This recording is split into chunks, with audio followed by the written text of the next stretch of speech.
Reece Parkinson, my G. My bro. It's been a minute, man. I haven't seen you in a while. Thank you for having me on, man. Yeah, super good. First things first, before we start, Wenger in or Wenger out? I'm a Fulham fan. Yes, I was going to ask you about this.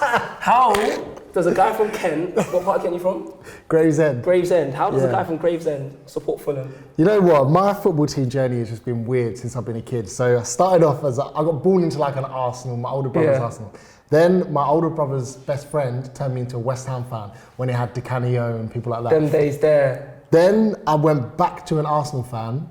So wait, you're just doing a football fan transfer window? Basically, yeah. And now I made a tweet the other day like, okay, I need a team to support because I kind of drifted from Arsenal. And the first person that was messaging me, I was going to support their team. And the first person said Fulham. So I was like, boom, I'm a Fulham fan. So wait, how long ago was this? This was a month and a half ago. So a month. The thing is, I feel like this is such a typical Reece Parkinson thing to do. So wait, you've decided that you're going to support Fulham because the first person that responded to your tweet. Okay, name 5 players. Of the current team. Ryan Sessegnon. He's a baller, by the way. He's a beast, bro. He's going to get signed by Man United in the next not this transfer window. Okay, cool. But the next couple of years. Okay. Then you got Tim Ream, centre back. Tom Kearney, who I think is going to West Ham. You actually know your stuff. Rui Fonte. Yeah. That's 4. Then Lucas Pazon. That's 5. Yeah. I take it back. So I have to study it because I can get caught out in situations like this. Okay, cool. I'd love to see you on Arsenal Fan TV.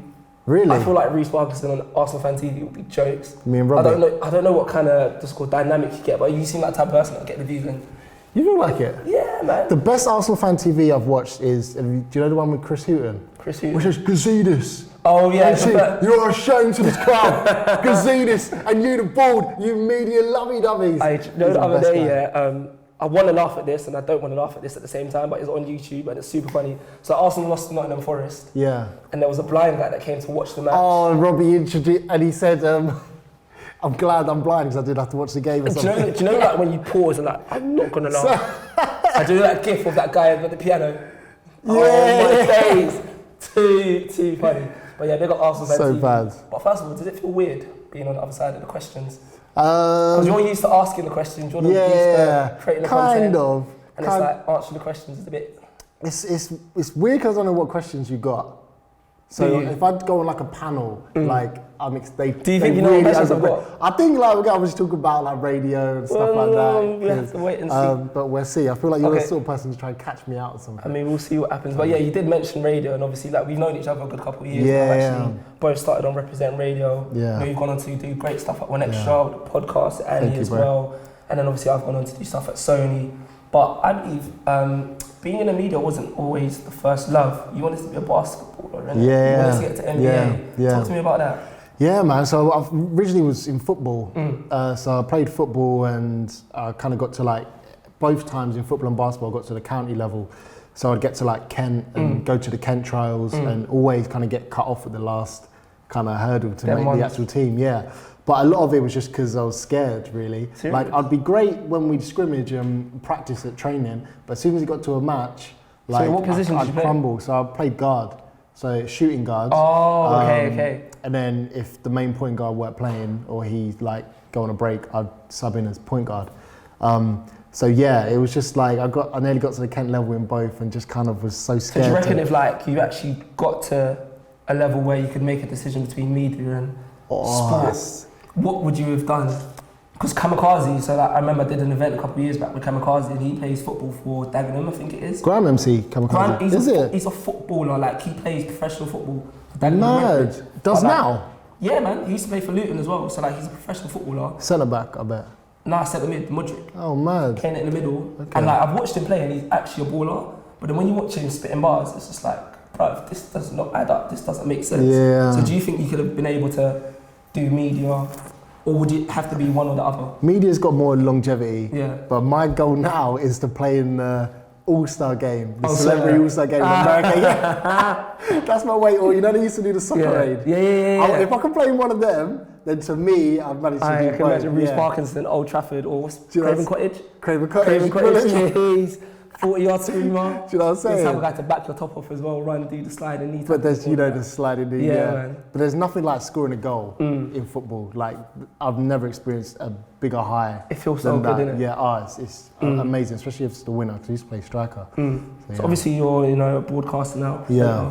Talk to me about like when you first kind of like started taking interest in the media industry. Yeah, so I remember I wanted to be an actor actually. Yeah, so I've had bare different stuff that I've wanted to kind of football, baller, everything. Yeah, into acting. So I used to go to Identity Drama School. Oh, that's the same one that John Boyega, went to. So I went to classes there. Then I went for about half a year, and you join a class, and at the end of it, you do like a big performance, and then from that performance, you're meant to kind of get scouted or get fined. Yeah. So I didn't miss any classes. I went like every single week. I was on time, early than anyone there.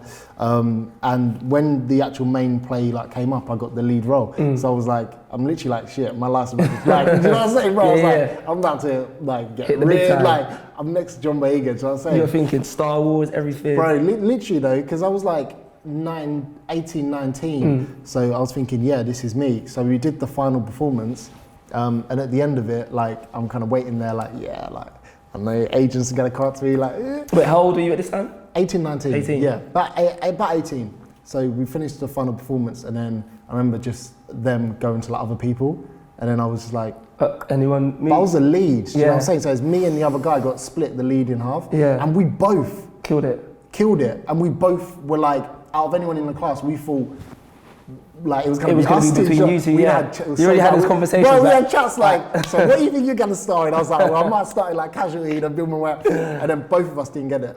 What? Both of us didn't get no agents, no nothing. And other people got it. And I remember us two, we got the tube home. He nearly started crying like on the tube. And we was both just like, wow, like, are you going back? He was like, no. I was like, I ain't going back. So wait, was that kind of knockback kind of one of the reasons why you thought, okay, cool, let me kind of change the direction I want to go into? And then 100%, it hurt, it really hurt. Mate. But it was like, I knew I wasn't doing acting for the right reasons. Yeah. Then I wanted to just become, say, famous, but just be on TV. Now looking back, like, I'm glad I didn't do it. It's like a learning curve for you. Yeah, bro, because I knew I wasn't doing it for the right reasons. Me and him both, we were just like, cool, we can quit our jobs, quit retail and just go straight into this acting thing. So looking back, I'm kind of happy that didn't come out. And then from that, I got into radio.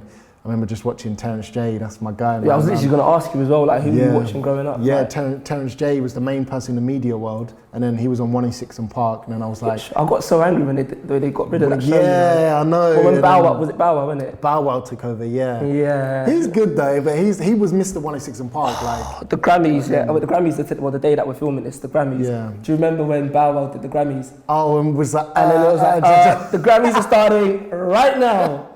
And it's like a minute, 30 seconds running. That is my worst nightmare if I was ever a presenter. But that's like, he's not a broadcaster, do you know what I'm saying? So he's one of them kind of like, he can just... He's like, let's dance. Let's just go, do you know what I mean? Yeah. Oh my days. So he didn't really know, not that I'd be great in that situation, but I feel like you'd be able to, you know, come up with something quick. But yeah, from Terence J, that's what got me into media. Then I just emailed every single radio station in London. Represent was the only one that was like come through. Went there and did a pilot.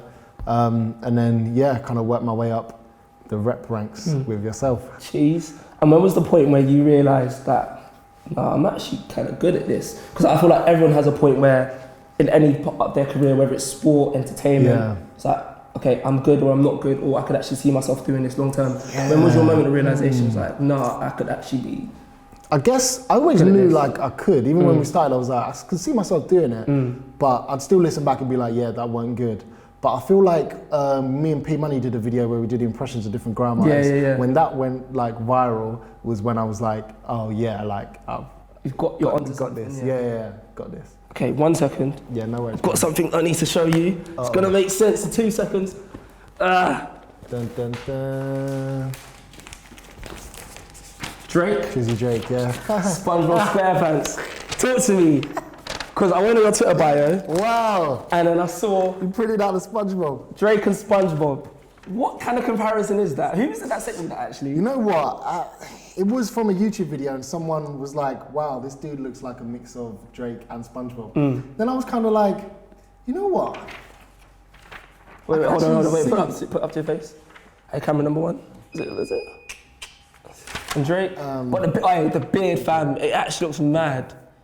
The similarities are there. You think? But you know, I'd love you to do like some sort of Drake parody video. I was gonna one time. Would you? Yeah, I was gonna, but it never really like panned out. We filmed it and it was just like, yeah. Oh, seriously? Yeah. Was it one of those ones where... We just did a different song. So it's that song that he did with Beyonce, you know, Can I? Which one's that? It didn't really get on an album, it was just on SoundCloud. But he did one with Beyonce and we filmed a video, me and someone else, but it didn't really like go anywhere. No, but yeah, so this is like my Twitter cover photo. And it's still there now? Yeah, it's just like, you know what?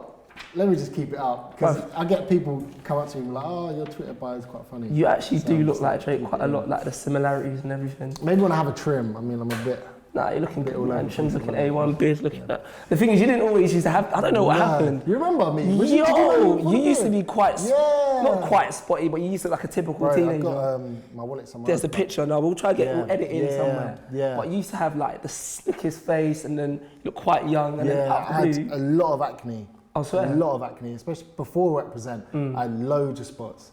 And honest to God, I don't really know what kind of cured that. Were you quite self-conscious about like getting into media then? Thinking, oh, if I'm going to be on screen, people see me. I didn't really care, to be honest. I don't know, it's just one of them things like you don't like, for me, I didn't really go home and cry like, oh, I got loads of spots. Because as long as I could still like get girls' numbers or something, do you know what I mean? Like, as long as I felt like I had a girlfriend or something, I was like, well, she must think I'm like not that ugly, so... do you know what, this leads me to a perfect segue as well. So obviously, like, you know, you're doing quite well for yourself, BkChatLDN, the podcast, and you're starting to get known around the media industry and people are knowing who you are. What's the female attention like? You must, because I don't want, you're in a relationship, right? Yeah. What's the female attention like from people girls that aren't your women? Because I'm convinced. It's nothing crazy, like, it's nothing crazy, do you know what I'm saying? It's not like I get loads of messages. It'll be like a few messages, but no, it's nothing like insane, to be honest. Yeah, because I don't really put out that kind of thing, do you know what I mean? Like, I'll take photos and stuff, but I'm not really that... Is that weird though, like people coming up to you for photos?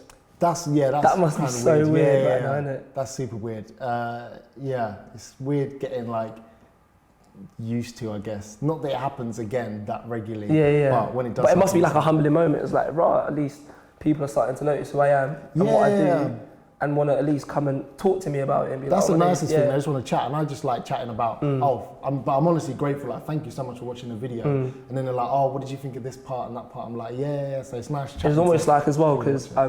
So you and I are kind of like media nerds. Like when I watch, so let me just say, Trevor Nelson, before I met him, like I'd listen to him on the radio and it's almost like, I feel like I know this guy so well. It's like, he's speaking to me. I know everything about him. But like when I meet you, it's like, you have no idea who the hell I am. Yeah. But I know everything about you. And you've studied like, do you know what I mean? You know, like same as with Trevor, like when I first got into radio, I write down all his links and steal his words and steal the way he phrases. And then when you see him, you're just like, oh, you're right. And he's the coolest. Little does he know that, and he's so cool. But super cool. People like that I can never be normal with. Yeah. And even when we did a handover, like on the radio, I pretend obviously like to be chill, but in my mind I'm like, I can't chat to you, like even when we're in the studio, I can't chat to you like that, because in my head I'm like, this is fucking Trevor. Do you know what I mean? Houses in Barbados, do you know what I mean? I want that, do you know what I'm saying? So I'm like, you know what I mean? It's hard to like have that proper genuine, because it's almost like you're always going to be the fan, even though you're still doing what he's doing. And I kind of like it that way. You talked about an impressions video. Yeah. You did one with P Money. There was another video that you did with Bugsy Malone, Kano, and a certain individual called Chip. Yeah. Are you still blocked by him? I'm blocked. Who else are you blocked by? Because, okay, cool. I'm blocked by a few individuals, and it's weird because, like, in a weird way, I'm linked to some of them. So I'm blocked by Wiley. Okay. I'm blocked by Example. Example. I'm blocked by Wiley as well. Everyone's Example. I'm blocked by Example. What was you? Do you know what? These were your reckless Twitter days, isn't it? That's when my Twitter used to be called Kiss Me I'm Black. And remember Urban Gentleman? Oh yeah, I've gone through some mad phases. Shit. But do you know what? Why did you get blocked by Example then? Do you know what? I would love to tell you, but you can't. Unfortunately, I actually can't. Yeah. How I'll tell you once the cameras are off. Okay, cool. Yeah, but let's just say Example does nothing like to. I'm blocked by A Online as well. Are you? Yeah. He just came back. I know. I'm excited. Yeah. I need to get him on this actually. But yeah, sorry, we digress. Chip. So are you still blocked? Yeah. Yeah, still blocked on Twitter. We just did a video, and then obviously I just did an impression of different grime artists. And then with him was one of the people that I did it, and he just didn't find it funny. Do you know what I mean? Did he say anything to you? He just quote tweeted the video and was like, yeah, this is so shit or whatever. That sounds like the typical shit thing to do. Yeah, which I just, it's a joke, innit? But obviously some people can't take jokes. I think that was probably at the phase where the whole tiny thing, young thing, and the emotions were high. Definitely. So what happens if you run into him like at an event? I never have, you know. I don't feel like he'd recognise. I don't feel like he'd click. Okay, what if you had to interview him? I think I'd just bring it up. Seriously? Yeah, I guess that's all you can do. The best way to handle it. Like first, before we start, I'll be like, oh, by the way, I'm the guy that did that video, that thingy. Sorry, like if you thought it was deep. This is how I know you're a professional now. You're so clean with it. Kind of like. Yeah, but no, you kind of know how to kind of approach it. Yeah, see, because I wasn't actually trying. I'm never trying to be horrible with stuff. It always just like.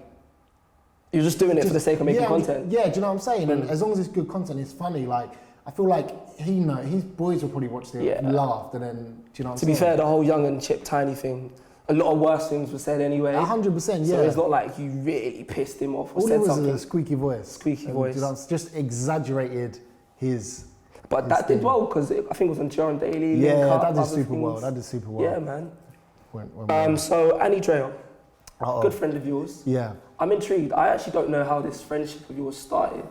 So talk me through how you met and how you decided to come to the stage where you've done Music Mondays. I'm angry, by the way. What's up? Music Mondays. So you got me on Snap, innit? Yeah. I do that thing called Music Mondays every day where I kind of do playlists and whatnot. Yeah. And then one day I'm on Twitter, I'm like, Reece Parkinson posted a video of Music Mondays. Mondays. You feel like we come to No, I'm not saying you try to copy me. And I was like, no, theirs are getting views and mine ain't getting views, but it's all love. But yeah, sorry. Shit, my bad, bro. No, you don't need to apologise. It was actually Annie that came up with it. Maybe she's on your Snap and she stole it. But yeah, she came up with it. But me and Annie, we met through Represent Radio. So it was Jodeci who has a show. Annie went on her show. I was just kind of there on the date it happened. And then me and her just got along, like just started talking. And then from there, she was like, I'm setting up this new thing called Music Mondays. Do you want to come on? So it was just like an instant click? Yeah, just an instant. You know when you just like have a vibe with someone and like at this point, I hadn't really had anything popping off. So it was proper genuine because it wasn't like I was using her for views or anything or she was doing it for me because I had nothing going on besides Represent. Yeah. So we just were literally two mates getting along and we did the first video and her kind of subscribers just went off, innit? Really liked it and yeah, we've carried it on from there. And then I came with her with the podcast idea because I saw Free Shots killing it and the Receipts podcast killing it, and I just didn't feel like there was a girl and a boy doing the same thing. So, and I knew the podcast world was about to explode. So I'm quite like that, like get on what's hot, and not in a fake way, but I'm like, if it's hot and we can make content out of it, well, there's a gap for us. Yeah. So. And I swear, like, did it go top 20 in the most? It went. The first episode went 11. Seriously? Comedy, yeah. It's in the whole of the UK or just in general on iTunes? Yeah, on iTunes, yeah. Mad. Oh, I think that's UK though. Is that the UK one? Yeah, I'm pretty sure. That's still a massive achievement, like 100%. Yeah, it was huge. Like we had a lot of like boom, and we've kind of kept like half of that. So we've kind of floated between like 80. There's 200 in the comedy charts, and then whatever else is out there. So we kind of float between like 50 and 100 now, depending on when we drop an episode. Which is really cool because the funny thing is like we'll be above like Scott Mills on Radio 1 or Chris Evans on Radio 2. So it's just interesting. Like we just record it, and they've got the BBC power behind it. We're still like you're just like two normal people, chatting about BkChat London. Yeah. Talk to me about that first ever video when you were in the back of Represent's studio. So you know where it was. Fam, it's so funny. Else, like, when people comment, the comments were like, why is he filming on a building site? What is this place? Yeah. Talk to me about that idea and how that came about. It does look like a building site as well. It was because like Represent studio is like not an awkward setting, but it's like if you haven't been in there, you wouldn't think it looks like a radio studio. Yeah. Because it's in like, what they call like containers, isn't it? Containers, yeah. Yeah. So talk to me about that first video and what you were trying to achieve with it. Especially like when you watch it on, because sometimes I look back at them ones and I'm like, yeah, that must have been so weird. Like thrown in someone's face, like here's what we're doing, an extra, and it's filmed in this weird place. But yeah, the main thing was I just started, like you, proper geeking out about this media industry. I clocked that everyone who is in positions that I want to be has had this one like viral series or like big viewed thing that they do or idea that they do and that goes on to like episode 1, 2, 3, 4 and 8. Do you know what I mean? Like a series, everyone's done it. And I remember just watching like Charlie Brooker, his screen wipe that he does. Yeah. And then Matt Edmondson as well did this one for the X Factor. Like the satirical kind of humour thing. And I was like, and I always had them in the back of my mind, but I remember thinking at that time, like, I need like a series that's going to pop off. I'm doing Represent, I'm doing as much as I can, but I haven't got that one visual thing. It's going to like and I didn't, to another level. and I didn't want to do the YouTube kind of, it just didn't feel right, like pranks and stuff like that. So yeah, when BkChatLDN first series happened, I watched it and I was kind of like, oh cool, and I never really thought about it. Then when when the reunion for the first one happened, that's when I was like, what the Reece, you're onto something. I'm onto something, and I was like, boom, filmed the first episode after the first reunion, did it on my channel, and I was like, I'm happy if it gets over 1,000, and it did, and I was like, cool. Then I emailed like all the link ups and GRMs and Twitter and stuff, and it got picked up by that. And then by the third one, they got in contact with me and was like, yeah, can we put it on our channel? And I was like, yeah, sick. And I remember thinking like, because that's when it was like it still is, but when it was timeline, like it was on the timeline. I was even going to ask you that as well. So I watched the first 3 series of BkChat, but then I'll be honest with you, I haven't watched the third one. Yeah. For some reason, I just haven't connected with it. Okay. But up until the whole recent debacle of Nunu and Xtra, I feel like it's starting to gain traction again. Yeah. But do you feel like it kind of fell off for a bit, or do you feel like people stopped paying attention, or because it sometimes gets a lot of criticism online, and people have a lot of things to say about BkChat? I don't know I wouldn't say fell off. I mean, they went to New York, so obviously London people aren't going to relate to what New York people go through in their everyday life. So I feel like that's, I say, a little disconnect that happened. But when we got back on this series, I feel like it still picked up because it's got a very loyal viewership. But now again, it needed that Nunu thing just to get into culture again. You know what? I've got to pick up Nunu, man. I think she's deep. Like, there's a lot of things she says that I don't agree with. But in terms of just being yourself on screen and not caring in the world, she's one. Like, I think she's my favourite person on the entire cast. Yeah, man, there's something about her that I really, really like. Yeah, she's herself as well. She is, like her YouTube channel says, that crazy girl Nunu. She's super crazy, but I like Nunu, and she's fun filming with like all the time, and like, yeah. I'm pretty sure you're not gonna answer this question, but do you have a favourite? Do you or have a soft spot for anyone in the cast? I think so far I've enjoyed filming most with Biscuit. Is funny. Like, do you know what? Even saying his name. Do you know the whole thing with his the money thing? Yeah. Was that awkward filming? You know what? It was annoying because people say, "Oh, this is so fixed." Like, you fixed it. It wasn't. We filmed 2 times, so I had the wallet out the first time, and then the camera cut off, and was like, "Oh, this is awkward." Oh no! Then we filmed it again. So like he knew what was coming. So he knew what was coming. The second time I was like, and then we filmed it again, and it cut off again, and we've done like a minute. Wait, what's wrong with the cameras? I don't know, they just like cut off. No. And then the third time we did it and we got through it. But I'm really happy that he was kind of up for, because he could have been like, no, we're not talking about it. He just like bantered it as much as possible, so. Okay, another question that I think you might not answer, but I'm still gonna ask anyway. Do they get paid? Do BkChat casts get paid? I'm curious in it, because like, if I was on screen every week talking about stuff and getting that many views and helping the brand, I would want to get paid for it. I think everyone would want to. I don't know the business side of things. I think everyone would want to, but I think it's more about what you do with having 100,000 people watch you in a day. Do you know what I'm saying? So most of them have got different businesses, and this is a time to make that business pop off. Like Sia's got her Disgusted campaign, which is about different social issues, especially with people's weight and what people look like, and she's made that into an actual business now. And same with Esther and her hair company. Like, you've got so many people watching you on screen. Like, but you're using that for your own personal gain as well. Do you know what I'm saying? Yeah, it's like Love and Hip Hop or Only Wears Essex. Them lot might get, I think they do get paid something like £250 to be on a show, which sounds so little to most people, but then they start their Reem t-shirts or something. Do you know what I mean? And that's what gets them a house out of it. Yeah. So you and I, we watch a lot of Gary Vaynerchuk. Yeah. Gary V's and he's a very kind of motivational individual. Yeah. Speaks a lot about positivity and like mindset and all of that kind of stuff. So obviously, like you've gone through your journey and things that you've done and how you started. What would you say has been like the most valuable thing that you've learned in the kind of short media career that you've had so far? Patience. 100. Yeah. That's mainly from Gary as well. Serious. But patience, how it's not, that's the only thing with some people to do some nut stuff on YouTube to get like instant gratification is that I don't really think of like the long game, etc. Like I always think of, I joke about it, but I think about like retiring on Radio 2. Do you know what I'm saying? But I'm generally thinking about how that show's going to sound. You've literally thought about it so far. Do you know what I'm saying? Yeah, thinking about that and hosting like a Saturday night TV show. But I know that's not going to come until, if you look on average, most of them people that do it is early 30s, late 40s sometimes. So I know I'm 23 now, so I've got like 7 years.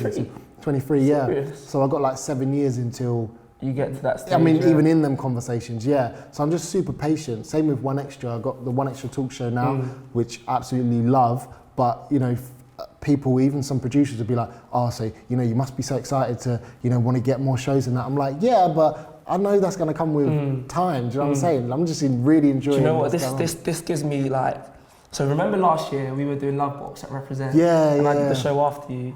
And then you went off to Ali Drea's event and then you came back. Yeah. And then we were just like walking through the park. Got up to mischief, yeah. And then like, no, but we had like a really good heart to heart. We had a good conversation. We did, innit? And then you, like literally everything that you said, you were like, oh, I know. I don't think you'll mind me saying this, but you're like, oh, you feel like time's running out, or like you want to do some more stuff.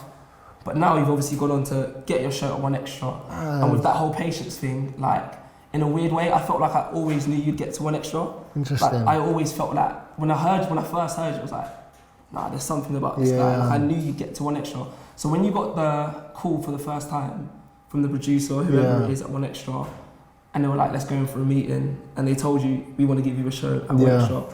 What was going through your mind at that time? What were you thinking? What were the emotions at that time? Yeah, it was super sick. Like, I just rang my girl and I was like, I'm going to be covering on this day. And she's just like, you know, super supportive. But yeah, the first dep was for Mim's show in the morning. And I did feel really confident. Like, I always knew, like, I just needed this, just give me a shot and I'll show you, like, what I can do. So I did it. And I did feel a sense of just a lot of confidence. Really, like, I remember just waking up, the taxi came at like 2:30 in the morning, and I just felt so confident. So I went in there. Wait. Taxi came at 2:30? Yeah, 3 o'clock even. I had to wake up at 2:30, have a shower, 3 o'clock, get there for like 4:30, 5, you're on, I can't remember, it's 6, something like that.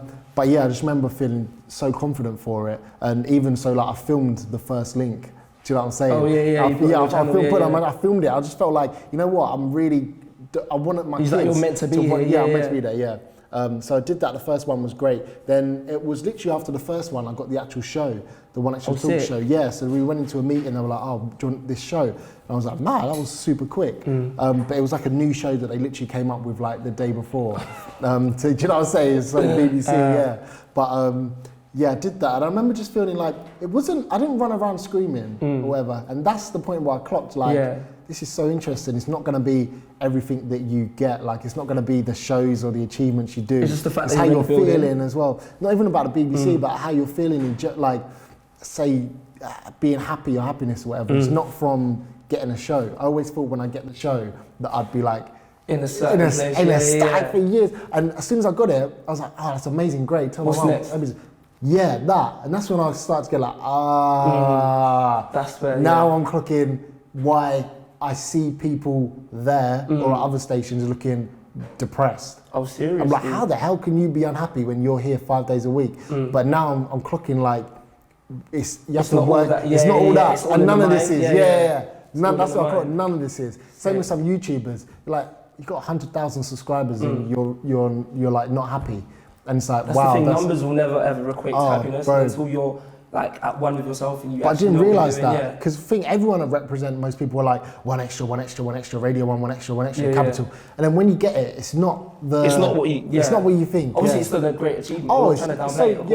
It's amazing. I'm so grateful for it. But you know, I still get happy when chilling with my family or with my girl, or whatever. They're like, and that's what matters. Do you know what I'm saying? Yeah, and you really, that's what taught me that, and I'm glad I've learned it so early. Yeah. Okay, a couple final questions. Yeah. So, as I said, I'm a bit of a snooper. I pay attention. I notice things, but I don't say stuff. I remember there was a day where you tweeted a picture of Stormzy, who DM'd you. Stormzy DM'd you, and he was like, Dermot O'Leary really rates you as a presenter. Yeah. Just talk to me what was going through your mind at that particular moment. That was banging, man. I didn't tweet it. I put it on Instagram story. I was on Instagram story, But yeah, that was sick, because Dermot, like, lucky enough, I've had like so good mentors. Yeah. Like Gavin, obviously, Shout out that we Gavin, know. man, he's the G. Joshua, who's a DJ representing. Yeah, no, I I know met Josh. Joshua. Yeah, I Yeah. know Josh. And then Dermot as well. Like we just got talking, and I managed to go out for lunch with him, and we just You said that so casually. You asked about talking to Dermot earlier. Yeah, but obviously there's more to it and stuff. Did he hit you up? Well, I basically made a video about him at the Brits, kept saying grime like 100 times. Oh yeah, no, I remember that. Yeah. Then I went to a Q&A that he was hosting, and I was like, oh, I'm the kid that did that, and he was like, oh, you little shit, like it's you. And then from there, I was like, it'd be great to like talk, and then he gave me his management's email, then he emailed management, and we got talking like that. Man. Yeah, but yeah, we just got chatting, went out for lunch and stuff, and he just gave gems on gems. But what I learned from him is that it's not about what he was actually saying, it was more about his aura. And I realised a lot from how he was as a person. Do you know what I mean? But yeah, when Stormzy sent me that message, yeah, it was sick. I was just like, obviously I was like, oh man. Out of the blue, you didn't anticipate it as well, I tweeted Stormzy because he'd been up for an award nomination. So I was like, oh, just voted, bro. Not like we're like bros, but yeah, but it was just like see each other. Yeah, just like anyone does. And then he DM'd me like, oh, yo, bro, like all that stuff, which was like, yeah. It's mad because I don't think people know, but Stormzy used to actually have a show on Represent. Yeah. The Stiff Chocolate Show. Yeah, Stiff Chocolate. And then that's how like a lot of people at Represent be in a room with him and we're actually so it's not know like each other. It's Stormzy randomly followed. Yeah, like, no. Yeah, I mean, don't follow me. Yeah. I mean, follow me if you want, bro. Oh wait, he doesn't follow you? No, he doesn't follow me. It was just through DM, because if you follow someone, they can DM you. Swear? I think he does. Yeah, he doesn't follow me. So wait, he DMs you, but he doesn't follow you? Yeah. Like Stormzy, you've got to follow Reece. Yeah.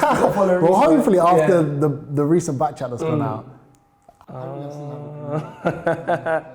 Okay, and one final question. I guess we've kind of spoken about your career and everything that you've done so far. What else is there for Reece Parkinson to achieve? I know it's one of them cliche questions, right? But I've got to ask, like, what's the long-term goal? What's the vision? Where do you see yourself? You know what? This year has been the only year that I haven't really set, which is, I could say bad or whatever, like set goals. Like I'm going to be on this TV show, that station. Speaking with management and stuff, obviously I'd love to do more TV. That's what we're trying to do at the moment. But you know what? I feel like going back into the acting world, you know? Because I watched a series called, do you watch Underground on Netflix? I need to watch that, it's sick. But there's a series and I was just like, wow, like that storytelling, like made me miss kind of like stage being so creative. Yeah, and I think that's just because radio's 1 hour a week at the moment. I'm missing a lot of that really giving out something creative. Do you know what I mean? Whereas obviously on Represent, you could kind of cover shows or have a 3 hour show and do just. There's a bit more scope for you to kind of be do you know what I mean? Yeah, I've kind of missed that a lot, so I've been feeling about going back to acting classes and that. Sick, man. And and just going back on that. So I don't know, that's not been like set in stone, but end goal wise, I think obviously Saturday night television would always be the main thing. And then, see Reece, man, it's a pleasure. Bro, thank you for having me. Good luck with the series. I'm so happy that we do, bro. Yeah, man. We do. Well, thank you very much. Thank you for having me, bro. Best of luck.